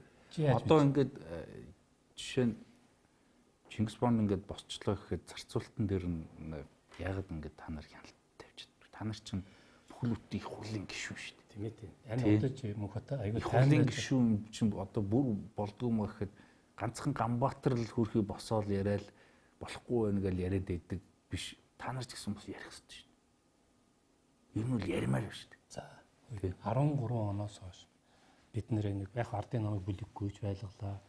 Би ч одоо эдийн засгийн хүмүүжил өргөдлийн байнгын орон гэсэн ганцхан байнгын орны гишүүн байлаа шүү дээ. Ярьдаг зүйлээ бид нэр хангалттай нь ярьж байсан. Нөгөө нэг хэвлийнхэнтэй ам барьдаг юу гэдэг нэг хийдэг байсан шүү дээ, тийм ээ. Ам барьчин дээр байнга яригддаг. Гүг хаалтын гэрүүнд тэгээд амын барьчдаг. Гаргадаггүй. Улсын их хурлаар гаргаж байгаа зүйлийг та нар хүртэл үзээгүй. Ягаад бол та нарт энэ таалагдахгүй бид нэр яриад байсан юм. Хэрвээ тийм өөртөө ойлгомж. Тий. Харин тий. Одоо нэг бидний ярьж байгаа зүйлийг та нар өөрөө үцэх сонирхолгүй. Ягаад гэвэл таалагдахгүй. Үннийг нь хэлэхээр ирэх баригч намын хүмүүс чинь сонирхдаггүй байхгүй. Тийм л юм бас. Түүнээс биш хэлхийн хувьд хэлсэн. Тэр үтгээд Монгол банкн дээр бид нэр өглөө 9 цагт очиж шалгалт гараад орой 6 цагт хөөгдөл гарчихсан. Нэг ширхэг шалгалтын дүн баг. Дараа нь Чингис Самуурын ондыг шалгаллаа шүү дээ. Шалгаад тэр шалгалтын дүндээ явахад тэр ирэх баригчд яаж сандарч амиа тавих нь болгүй байна. Эргэлэл хүүхэд танаа намаас бах усууд гарсан гэдэг. Хоёр төлөө хэрүүл болоод юу ч юмгүй татсан. Бид нар тэр харж гсалт руугаа л оруулчмаар шүү дээ. Одоо бид нар харж гсалт гэж юм хийгээл үнэхээр ингээ хулгай хийгээд байгаа хүмүүсийг нисвэрхийн хоёр талаасаа ярьж байсан. Тэгээд аль алийнхын компаниуд гарлаа гэд тэгээд алдсан шүү. Биш биш. Аль алийнхын компаниуд тэр ч угаасаа шалгадгийг шалгаад тогтоогоод тэгээд тэрүүгийн дүнгээр нөгөө ажлын хэсгийн гишүүд нь хуралд эрцүүлүүлж өгөхгүй байхгүй. Тэгээ бид нар хэвлэлийн байгууллага хийлгээл тэр бол хэвлэлийн байгууллага. Одоо хүмүүсийн гарт илүү өгөх боловсрол бид нар бүгдийг тараацсан шүү дээ. Тухайн хэвлэлийн байгууллагаар хийгээд. Тэгээ мөнгө гэдэг зүйл чинь ингээд хүмүүсд намын барьчих. Одоо цаадуулч дээр таны хэлээд байгаа тэр их нөгөө дөрөв орчим тэрбум их найд тий дөрөв орчим их найд төрөч ерөнхийдөө өөрсдийн компаниуд руу хоож авчаад арслан махч одоо нэг л санаа зовхгүйс суугаад байна шүү дээ. Бүгдийн нэр сонгуулиар тэр мөнгө гаргаж зарна гэж суучих юм шиг. Харин энэ их мөнгө одоо сонгууль руу орох эрсдэл байна. Тийм учраас орно. Арт түмэн өөрсдөө л одоо сонголтоо тун зөв бодож хийгээсэй гэж бодож. Юу гэхээр гадаад суудаг. 7 сарын 6 сарын 29 сонгуул болно. 14 хоногийн дараа АСЕМ-ийн хурал гээд дэлхийн баахан томчууд авах гэдэг. Аль засгийн газар ч авах юм гэж гадны асуудаг. Танаа сонгуул болно. Тэр дараа нь шинэ усууд чинь одоо авах юм уу? Одоо ажиллаж байгаа нөхдөд чинь тэр гадны төрийн төрөнд авах гэдэг. Айгүй том асуудал. Тэгтэл одоо байж байгаа нөхдөд өөрсдөө тэндээ байна гэдэгтэй. Айгүй ихтэй байдаг шүү дээ. Гэтэл чи одоо бид газар лав нүстэй. Гөө тийм л дээ. Гөө би нэг энэ гаргалаа хэлэх гэдэг өмнө бол бид нар биш гадных нь хамаагүй биш гадных нь хамаагүй. Миний хэлэх гэдэг юм болов шүү дээ. Одоо байгаа нөхдүүд тэнд сонгогдсон байна гэдэгтээ л итгэлтэй байна гэж хэлээд шүү дээ. Өөрөөр хэлбэл сонгол Монгол гэдэг юм бол алитийн 6 сард бол 4 сэх гэдэг шүү дээ. Одоо эдийн засгийн хямралын тухай эдийн засгийн өнөөгийн нөхцөлийн тухай ярьж байгаа учраас ерөнхийдөө шалтгаанаа бид нар хэдүүлээ сая ярьлаа шүү дээ. Шалтгаан нь юу юм бэ? Шалтгаан сая бол бид нар ярьлаа төсвийн бодлого төсвөө хотлоо хийдэг. Шалтгаан чинь мөнгөний бодлогоо хотлоо хийдэг. Хоёрт бол шүү дээ одоо юу гэдэг томоохон төслүүдөө явуулж чадсангүй. та нар хурдан баталж. Томоохон төслүүдөө явуулж чадсангүй те. Харин тий. Улс төрийн хариуцлагын тухай бол ёстой байна. Ерөөсөө тэрийг л баталчих хэвээр. Эдийн засгийн буруу бодлого явуулж энэ улс орны хямрал төрөгсөн тэр алтан хоёрыг сайхан бэлэг зэнх бол нарт хариуцлага тооцмоор байна. Одоо ингэ. Валютын шиг одоо хариуцлага тооцохоос илүү дараагийн хариуцлага тооцмоор. Хариуцлага тооцмоор. Хариуцлага тооцох бол оруулж ирэх хуулиараа хэцүүлээд өгмөр шүү дээ. Хариуцлага тооцох бол тэгтээ тэр хуулиар явах хэрэгтэй тийм. Гэхдээ одоо дараагийн нэг сэдвүүл ороо ихлээр юу гэж байгаа гэхээр за шалтгаан нь бидний сайн ярьлаа тийм. Төсвийн хууль. Төсөө худлаа баталдаг юм байна. Мөнгөний хууль. Мөнгөнийхөө бодлого барьж чаддаг юм байна. Томоохон хөрөнгө оруулалтад хөгөө явуулсан юм байна. Нөгөө ипотек гэж хэлсэн юм нь үнэхээр одоо хямралыг зөөлөхөөс илүү татцсан юм байна тийшээ. Энэ Чингис бонд гэдэг юм чинь бол үнэхээр бас эдийн засгийг одоо арай л зөөлөмтэй унгаах байсан бол бүр илүү тэрэн лүг хөтлөө явчлаа гэж та ярьж штэ. Одоо яах вэ? Монгол улс ингээд одоо энэ сонгуультай ч бай, сонгуулгүйч бай, бид нар сонгуул гэж яриа л юм. Гэхдээ энэс чинь цаашаа амьдрын штэ. Одоо ч амьдрын. Тэгэхээр юуг засаж ямар арга хэмжээ авал одоо сайжрах вэ? Эдийн засгийн хямрал гэдэг би эдийн засаг туссан өвчин гэж үздэг байхгүй. Тэгэхээр хүн туссан өвчнийг эмчилдэгтэй адилхан эдийн засгийн энэ хямрал гэдэг эдийн засаг туссан байгаа энэ өвчнийг бас эднэр эмчлэх хэрэгтэй. Хүний өвчтөй хүнийг эм тариагаар эмчлээд тэр маш нарийн дэглэм барьдаг, цагаар эм уудаг, тунгийн тааруулдаг. Тэр мэрэгжлийн хүн эмчлээ шүү дээ өвчнийг. Түүнээс биш хүн өвдсөн байхад зүгээр нэг сайн дургууран сайхан жирээд эмчлээд байхгүй нь ойлгомжтой. Тэгэхээр эдийн засаг туссан тэр өвчин болох хямралыг бол эмчлэх ёстой. Эмчилгээ нь яаж? мөнгөний бодлого, төсвийн бодлого засъя. Гаргасан алдаанууд хөрөнгө оруулагч нарыг татъя. Монгол хөрөнгө оруулагч нар 50 амгалан хөрөнгө оруулалт хийдэг. Зөвхөн өнөөдөр бид нөгөө наран туул зах янз бүрийн одоо 8 нэрийн барааг дэрлэгдэх дэлгүүрийн эзэдүүд өнөөдөр уулзалт хийлээ шүү дээ. Тэдний ганц хайжгаа ерөөсөө дарамт. Татвар бүх төрлийн дарамт. Гадна гэлгүй дотны гэлгүй бид нар зүгээр 50 бизнесээ эрхэлдэг. Амгалан 50 бизнесээ эрхэлдэг. Хин нэг хүнээс айдаг биш. Айлгадаг биш. Ийм орчинд бизнесээ хийх тэр нөхцөлийг бид нар бүрдүүлж байна. Тэр буруу бодлогоодоо засъя. Засаглалын алдаануудаа бас засъя. Энэ бол эмчилгээ. Сая одоо Энэ бол харахад энгийн юмнууд хэлэгдэж байгаа. Гэхдээ нэг өвчин ягаад эмийг цагаар уудаг та адилхан нөгөө тунгийн нэрүүлэх маш нарийн сайн дэглэм барьдагтай адилхан энэ бодлогыг хэлэхэд их амархан энэ бодлогыг авч хэрэгжүүлээд эмчлэхэд бол маш мэргэжлийн өндөр түвшин шаарддаг хэвээр маш сайн зохион байгуулж байгаа. Маш өндөр сахилгын хийж байгаа юмудаас тодорхой одоо жишээл ямар алхмууд байх нь зүйтэй гэж бодож байгаа зүйл байна. сая одоо хэлээл байна л та. Мэдээж хэрэг нэгдүгээрт засаглал өөрөө хариуцлагатай болох хэрэгтэй. Тэгээгүй байхад 1000 хүн зөв юм яриад солиотой хүнийх нь хоолой илүү сонсогдно. Ингээд эрүүл хүний манай Монголын өнөөдрийн хамгийн том алдаа юу гэхлээр засаглахад мэдлэг боловсрал хэрэггүй юм байна гэж ойлголттой. Тэр боловсрал ямар хамаатай вэ?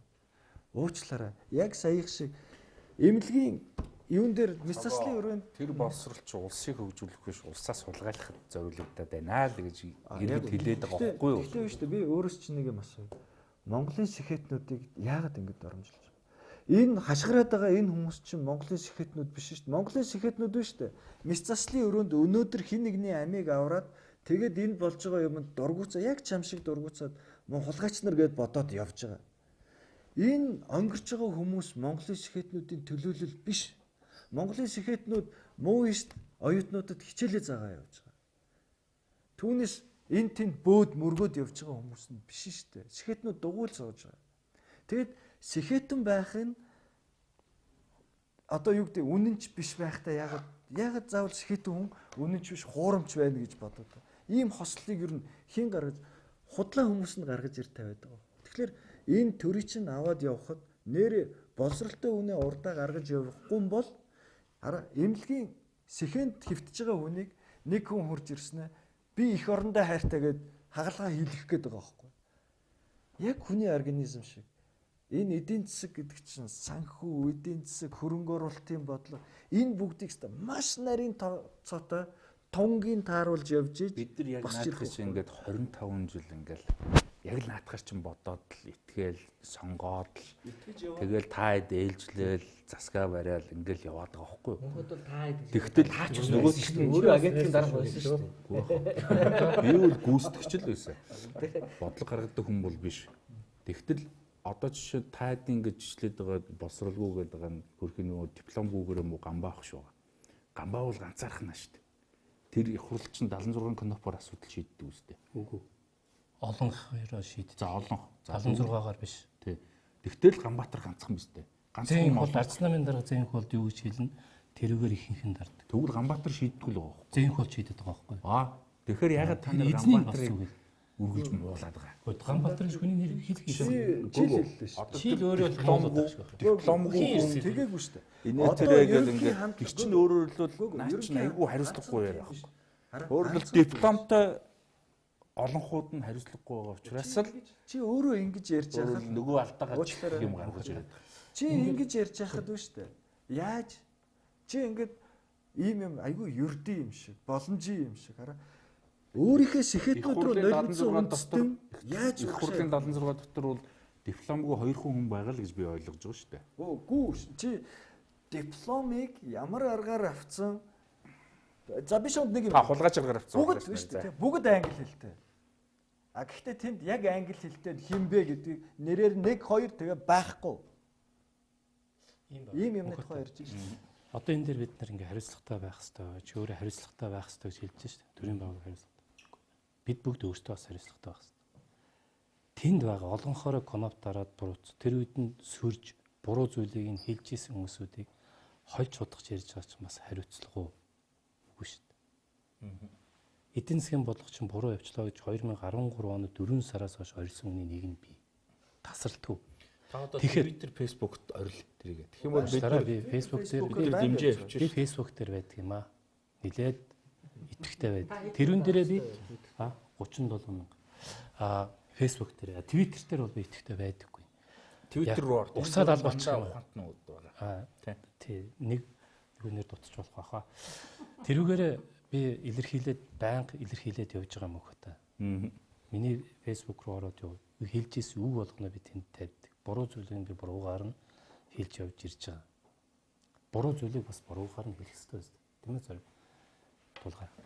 Тэгтээ буруу зүйл хийсэн хүмүүсүүдийн одоо ингэ 76-аас чинь ганцхан хүн мундаг Ганбаатар бусдын тэний юм шиг ярьж байна.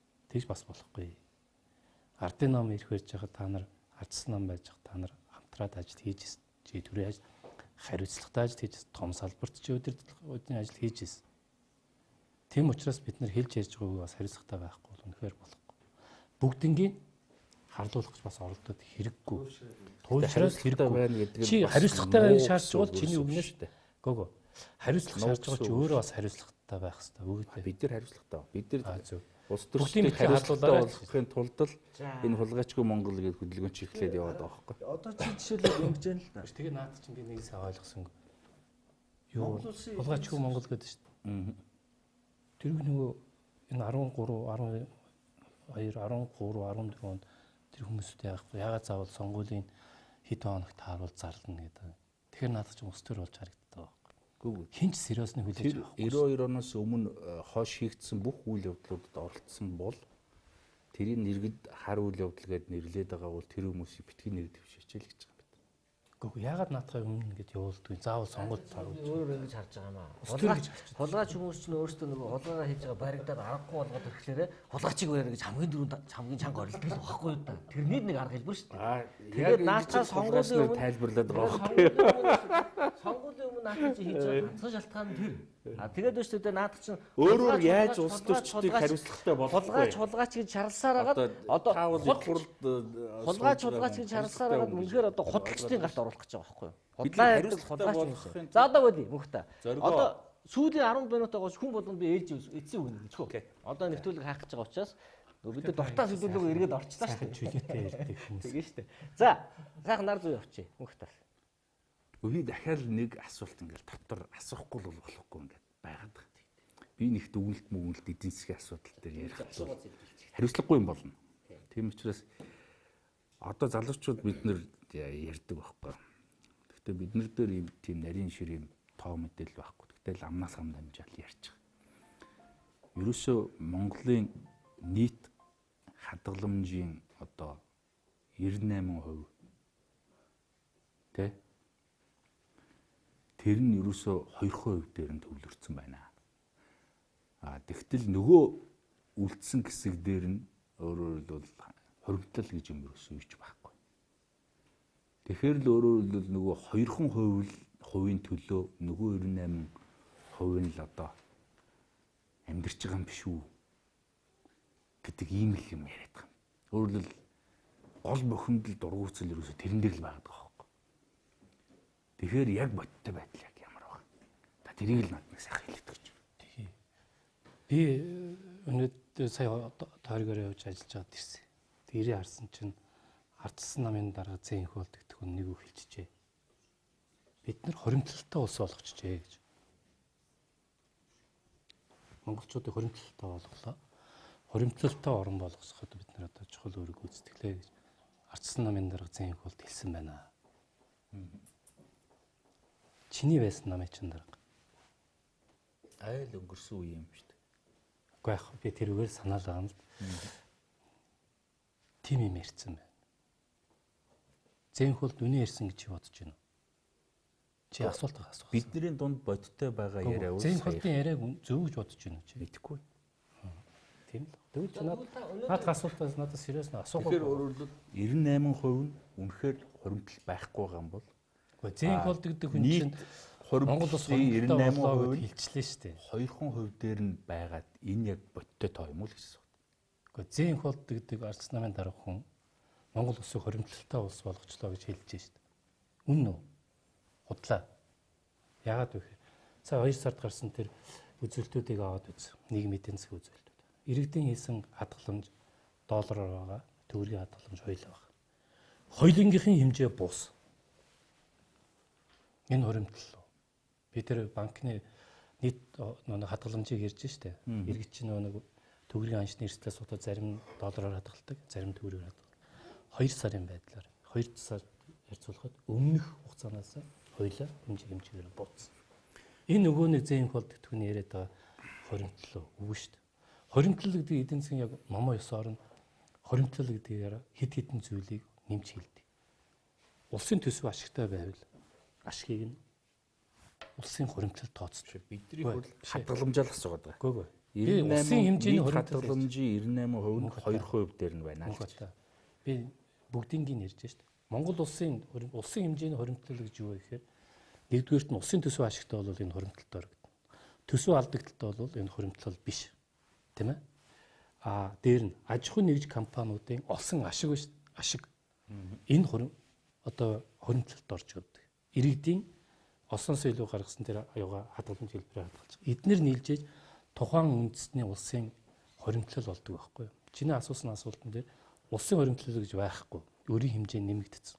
Улсынхаа валютын нөөцийг бид нар хятадусаас авдаг swap зээлээр бүрдүүлээд явж $2 тэрбум орчмыг авцсан явж байна. Тэгэхээр улсын хэмжээнд хоримтлал байна уу? Байхгүй тийм ээ.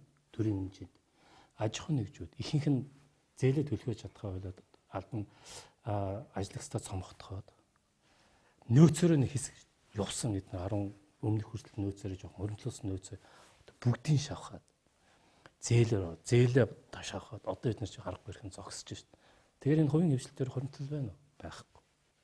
Дээр нь би сая тоо хэллээ. Иргэдийн арилжааны банкнд хадгалуулсан хадгаламжууд долларын хадгаламжч буучлаа, төгрөгийн хадгаламжч буучлаа.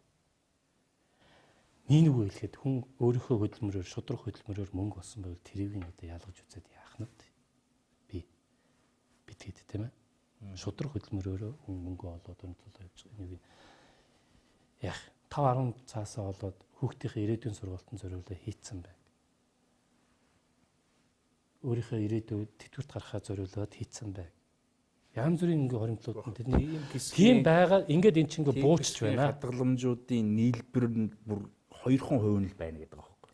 Тэгтэл 2% нөгөө тэр 2% дотор зээнхүүл дарга дотор нь амьдраад байна шүү дээ. Тэгээ хоримтлалтай болсон. Олигархууд дээр чинь хадгаламж нь байгаад байна. Цогтоо. Ер нь өнөөдөр энэ ярилж байгаа сэдвэр би бол юм ярмаар байна. Эдийн засгийн шийдлүүд маш нарийн цаг хугацаатай төсвөртэй шууд одоо бол идэхээ өнгөрсөн. Энд чинь нэлээд явж иж идэг. Тэр бодлогууд нь зөв гарах хэрэгтэй. Тэгэхээр эдийн засгийнх нь ямиг эдийн засгийнх нь хүмүүс гаргах хэрэгтэй. Би юу ярмаар байна гэхээр эдийн засгийн биш хэдэн зүйл ярмаар байна. Нэгдүгürt ийм ёс суртахуунгүй болцсон улсад таны ямар ч эдийн засгийн бодлого явахгүй. Яагаад гэвэл нөгөө шийдвэр гаргаж байгаа хүн чинь та айгүй гоё юм гаргаад өглөө гэхэд нөгөө гаргаж байгаа хүн би эндээс юу хосох вэ гэдэг юм бодож байгаа бол тэндээсээ бодол хөвөрч байгаа бол ямар ч эдийн засгийн явахгүй. Би тийм учраас энэ дээр Монголын ёс суртахууны асуудал шал өөрөөр тавигддаг шүү дээ. Авил би нөгөө эдийн засгийн асуудал ярихгүй шүү дээ. Яг л энд эдийн засгч хүн байгаад энэ юмнуудаа хилцсэн учраас хажуугаар нь эднэрийг шийдэхгүй бол ямар ч эдийн засгийн бодлого явахгүй. Авилгын асуудал. Авилга авах гэж бодож байгаа хүн төсөв боловсруулж байгаа цагт би энэ тендерээс юу хосох вэ гэдгийг бодож байгаа цагт зөв эдийн засгийн бодлого явж чадахгүй. Яг гэвэл зөв эдийн засгийн бодлого шийдвэр гаргах гэж байгаа хүнд ашиггүй байхгүй. Тийм учраас энэ дээр энэ авилгын асуудлыг бид нар ахаад шин төвшөнд тавихаас өөр аргагүй болчихж байгаа. Мэдлэг цорилсан эдийн засаг гэдээ баахан яриад байгаа. Үгүй энэ дээрээ бид нар яг үннээсээ гоё улс төрийн ураа болгож биш. Нөгөө бодлого судалгаанд суурилсан эдийн засаг гэдгийг бид нар нэвтрүүлэх хэрэгтэй. Гаргаж байгаа шийдвэр болгон ардаа маш нарийн судалгаатай тэрний үндсэн дээр л явдаг болох хэрэгтэй. Ялангуяа эдийн засгийн асуудлууд дээр энэ технократ мэрэгжлийн юмыг оруулж ирэхгүй бол мэрэг төлгөөр энийг шийдэг. Манай бол би зарим бизнесийг мэдтээ. Шатцсан нэг Монголын маш том бизнес ба. Айгүй өөрийнх нь найз надаа юу гэж хэлсэн гэж. Дандаа мань хүн зурхаа юмаа харж бизнес хий. Уучлаарай. Дэлхий тэр зурхааг харахгүй хийж яхад мань хүний сайн өдөр нөгөө дэлхийн нөгөө хүн зүгээр цаггүй өөр юм хийж байгаа өдөр байхгүй. Тэр өдөр нь очиад гэрээгээ хийхгүй уучлаарай тэр зав байхгүй ингээл дуусч. Энэ сайн өдрүүдийг хараа явбал ажлын 5 хоногийн 3 хоног нь байхгүй. 2 хоногт нь яаж дэлхийтэй харьцаж ажиллая. Гэх мэт бид нар ийм сонин Монголд байгаа бас юмнуудыг нэмж шийдэж явахгүй бол Монголын эдийн засаг мөдөө босч чадахгүй. За гадаадын хөрөнгө оруулалт тал дээр бол одоо бид нар ямар нүүр царайтай ороод ирэхлээр нь яаж авиралдгийг ид шидээ үзүүлсэн байхгүй. Буцаагаад хөрөнгө оруулагчдын итгэлийг татна гэдэг бол нь шүү дээ. Өмнө нь татхад ямар хэцүү байсан тэрнээсээ 2 дахин хэцүү болсон байна. Яг л өмнө нь бидний энэ авирыг мэдэхгүй учраас бид нараас айгүй шүү дээ. Ороод ирэх чинь баталгаатай найдвартай гэхэд нэр тийм юм байх гэж итгэж орж ирсэн. Одоо би яг л өөрөө гадлын энэ хөрөнгө оруулалтын юм дээр явж байгаа. Нэг асуулт асуухад би хариулт хэлж чадахгүй. Тийм ээ танаа бүх юм ингээд айтаахан болоо та нар бид нар ирээд хөрөнгө оруулалт хийхэд дахиад өөр дарамтлсан юм явахыг та явахгүй гэдэг баталгаа хэн өгч чаддаг юм бэ? Монголд өнөөдөр эрүүл ухаантай хариуцлагатай улс төрж хэн ч өгч чадахгүй. Ягаад гэвэл 4 жилийн дараа дахиад сонгуул яаж ирэхийг ямар ч хүн хэлж чадахгүй. Тэгэхээр энэ бодлогын тогтвортой байдал гэдэг чинь бид нар сонгуул давуулж ялангуяа тэр гадаадын хөрөнгө оруулалтын дээр гаргаж ирэхгүй бол айгүй болон гадаадын хөрөнгө оруулалтаар баг яа дэ энд эсгийг хутлаа хийх юм яриад байгаа байхгүй юу? Эсгийг хутлаа хийх тоног төхөөрөмжөө гаднаас авдаг шүү дээ. Зүгээр л тэгэхээр гадаад ертөнцгүйгээр хараа бид нар нэг өдөр имээ авч ууж чадахгүй тэр имний чи ихэнх нь гадаад үйлдвэрлэж байгаа шүү дээ. Одоо ингээл БЦ вирусээс тэгсэн чинь нэг л гадаадгүй амьдардаг хүмүүс болоод гараад ирсэн. Энэ сэтгэхүүнүүдэд өөрчлөх хэрэгтэй. Өшөө миний хамгийн их санаа зовж байгаа юм хит үнсэрхийг үзэл. Энэ нь л шүү дээ. Ямар ч эдийн засгийн ямар зөв бодлого байхад хит үнсэрхийг үзэл бодол хаашаа хөдөлдгийг гүрж Украин хоёр боттойгоор харуулж байгаа байхгүй. Хоёр хөршүүдээ хөршөө останаараа доош нь хийгээл бид нар бол дэлхийн хамтын нийгэмлэг дээр амар өндөр гараа явцсан. Эднэр бол өстой хойно үлдсэн хоцорсон гээл сайн муугаар дуудаж байгаа л мөргөлтөнд орсон. Мөргөлтөнд орохлоор юу ч үлдэхгүй ботгосорж байгаа байхгүй. Тэгэхээр эдийн засгийн бодлого зөв байхын хажуугаар Монголд айгүй олон өөр юм зөв байж энэ босч ирнэ. Тэгэхээр энэ олон юмыг зөв байлгах шүү дээ. Манай энэ системд ямар хэцүү. Энэ баг зарим тохиолдолд азтай байх ёстой ч юм шиг. Ийм байдалд бид нар орцсон байгаа. Жаад болоо. Солиушн хөл юм байна. Байхгүй биш байгаа. Гэхдээ эргээр солиушн байна. бүгд өөрөөр хэлбэл би юу хэлж байгаа юм гэхээр эн чинь тийм одоо ингээд хүмүүс амар амархан шийднэг үл одоо л тийм байхгүй. А ганцхан энэ алдаан дээрээсээ сураад цаашаа ийм алдаагаа гаргахгүй яваад тэгээд өшөө эн чинь идэх гэж хугацаа орно шүү гэдгийг л бид нар ойлгоцсон явж ийж гарна. Тэнд үзээр эдийн засгийн бас юмнууд ер нь бол зүгээр жирийн иргэний амьдрал дээр бол мэдрэгч байгаа юмнууд та хөдөөгөр яваасаа сонслоо гэж шүү дээ. Бүгд бид нар бол бүгдийнх санал нэг байна угаасаа. Гадуур яваад уулзах. Харамсалтай нь харин яг одоо засаг барьж байгаа гэдэг юм уу. Үнэхээр Монгол улсыг өнөөдөр хүртэл удирдах ирж байгаа усуд маань арай өөрөөр хараад ах шиг байна. Өөр хүмүүстэй цуг амьдраад ах шиг байна. Тэ? Тэгэхээр энийг харин бид нар тэгэхээр нэг хариуцлага тооцох хэрэгтэй. Яаж хариуцлага тооцохоо бол хүмүүс мэдж байгаа тийм ээ. Харамсалтай нь одоо энэ хариуцлага тооцох бүх болцоог бол хаахаар оролдож байгаа шүү дээ. Бүх хүчний байгууллага гэдэг юм уу бүх зүйлүүдийг өөрсдийнхөө мэдл рүү оруулж байна. Эцсийн дүндээ нөгөө төгс ахмах гэдэг янз янзын зарлаад байгаа бас ард нь нугдал байгаа байхгүй. Энэ болгоныг засаж хариуцлага тооцохын тулд бол одоо тэр мөнгөд хэлж за та нар юу нарийн юм яриад бид нар бүүмэд одоо залуучууд бол 5% гарч байгаа бол тэр л осчмоор байна гэж бод. Энэ сэтгэлнээсээ бид нар салахгүй л энийг засаж чадахгүй юм л. Энэ сэтгэлгээс засаж таны нөгөө хариуцлага тооцох механизм хаагаад ичтэй гэдээ харж цагаан жагсаалт гэдээ ярьж шít. Энэ бол зөв. Энээс гадна бас энэ яг нийгэм эдийн засгийн гэдэг юм уу. Энэ зүйл энэ одоо мэдээллүүд дээр гэдэг юм уу. Сериусны хандаж хүмүүст залуучууд ялангуяа ойлгомоор юм. Тэгэхгүй за энэ хурлаатраа гişүн яриад байгаа гэдэг юм уу. Энэ банкны нөхөр яриад байгаа надад түүч харт ямар хамаатай гэж. боддог. Гэтэл яг үндэ алстаа тойроод ирэхлээр 2 жилийн дараа 3 жилийн дараа бүгд яг амьдрал дээр нүүрэн дээр нь тулаад ирж байгаа. Тэгэхээр хажууч болж байгаа оролцохгүй бол чиний өмнөөс өөр хүн амьдралыг чинь сонгож зогцсон санаа шүү дээ. Ер нь бол тий. Ердөөс тэгж зохицуулаад байгаа. Тэгээ одоо эцэг нүдэ яаж юм гэсэн улаан цайм амьдрал сайхан болж чинь, хоримтлалтай болж чинь, Монгол ус хөгжиж ингээд яриад байдаг. Яг үндэ сүүлийн хэдэн жил бол хөгжсөн үү, яасан уу? Энэ хүч хэрхийлэл, тий, хилмигдүүлэлт, энэ одоо хүчний байгууллагад авч одоо шүүхэд итгэхгүй болж байна шүү дээ. Тэгэхээр чи одоо хинд яаж идэх юм бэ?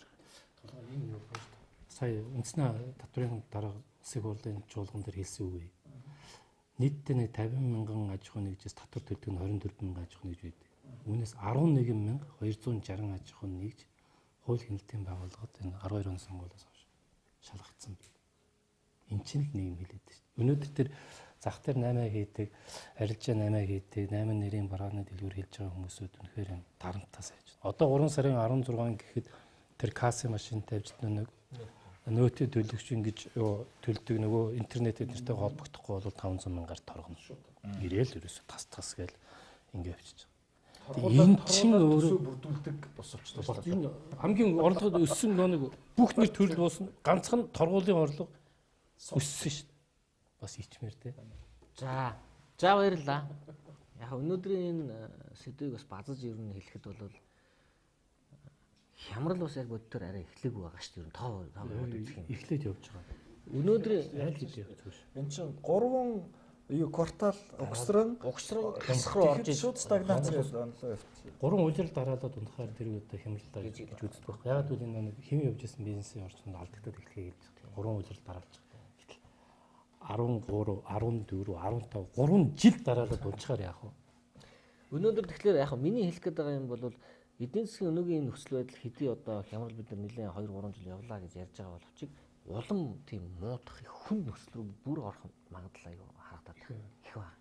Энэ өнөөдрийн буруу бодлого болно. Өнөөдрийн зарлаад байгаа шүү дээ. Гэхдээ буруу бодлого үргэлжлэж байна. Өнөөдрийн энэ нөхцөл байдал ингээд яг үргэлжлээд явах юм бол энэ нөхцөл байдал улам хүндэрж магадгүй байна гэдэг нэг ийм айдас бүгдээр юм байна. Эн чинь өөрөө энгийн хүний амьдрал дээр яаж буух вэ гэхээр эргээл нөгөө ажлын байр, тогтвортой, баталгаатай ажлын байр. Энэ тогтвортой, баталгаатай ажлын байр гэдэг нь байхгүй болж эхэлж. Байхгүй болж ш зүйлээ. Эннийгээ дагаад нөгөө тогтвортой орлого гэдэг юм чинь байхгүй болж эхэлж. Дахиад би нэвтрүүлгийнхаа эхэндээ хэлжсэнтэй адилхан хүмүүсийн амьдралын дунд үнэхээр айдас бий болж байна. Сүүлийн нэлээд хэдэн жил борн усна ингээд цалин нэмэгдээд, орлого нэмэгдээд бүх юм огцом сайжирдаг юм ач гэсэндээ баагаар ингээд аажмаар ахаад хүнд бас нэг тодорхой хэмжээний итгэлтэй тийм энэ амьдралдаа бас явах нь байна шүү, урагшлах нь байна шүү гэж нэг жоох итгэл төрж исэн бол сүүлийн үед ямар байдал үүсч юм гэхэлэр үнэхээр яаж энэ одоо энэ хямралыг давандаа яаж энэ цаашаа гэр бүлийнхээ амьдралыг авч явандаа гэдэг энэ нөхцөл байдал орж ирж байна л та. Тэр өнцгөрөө тэр утгаар нь өнөөдрийн нэвтрүүлгийг өнөөдрийн сэдвийг хэлцүүлсэн юм аа. Тэгээ энэ бидний бүгдээрнийх нь ярьж байгаа зүйлийг ингээд анзаарах юм бол 2-3 үндсэн юм дээр би төвлөрж бид бас дүгнэлт гарч ийн гэж харагдав. Нэг нь юу вэ гэхэлэр үнэхээр эдийн засгийн нарийн мэрэгсэн бодлого явах хэрэгтэй байна. Хүрлбаатар гишүүний хэлээд байгаа энэ имиж чинь тогтвортой яг эм чинь жороор нь сайн уух хэрэгтэй байна. А энэ бол мэрэгжлийн бодлого гарах хэрэгтэй. Хоёрт энэ мэрэгжлийн бодлого чинь Цогтбаатарын хэлдгээр тууштай, тогтвортой байх хэрэгтэй байгаа даа. Тууштай, тогтвортой байх. Тэгэхгүй бол өнөөдөр нэг нь гарч ирэл нэг юм яриад өөрчлөгддөг. Дараагийн нэг нь гарч ирэл өөрчлөгддөг. Энэ байдал чинь өөрөө бидэнд хор болоод байна. Горд цаашлах юм бол үнэхээр өнгөрсөн хэдэн жилдээ сургамж авч чаддаг л бол одоо авдаг цаг нь байна шүү. Одоо авдаг. Сургамж авна гэдэг чинь бол үнэхээр хэдэн том төслүүдэд хөдөлгөе. Дээрээс нь цогтойгийн сая хэлээд нь шүү дээ тэр. Энэ нэг улс төрийн тогтолцоонд болохгүй байгаа тийм. Энэ хямралыг дуудаад татаад байгаа энэ хэдэн юмудаас салъя гэдэг ийм одоо дүгнэлтэн дээр өнөөдрийнхээ нэвтрүүлгийг би өндөрлөе гэж бодож байна. Дуустгүй яриа нэвтрүүлгийг үзсэн манай телевиз үзэгчтэй баярлалаа.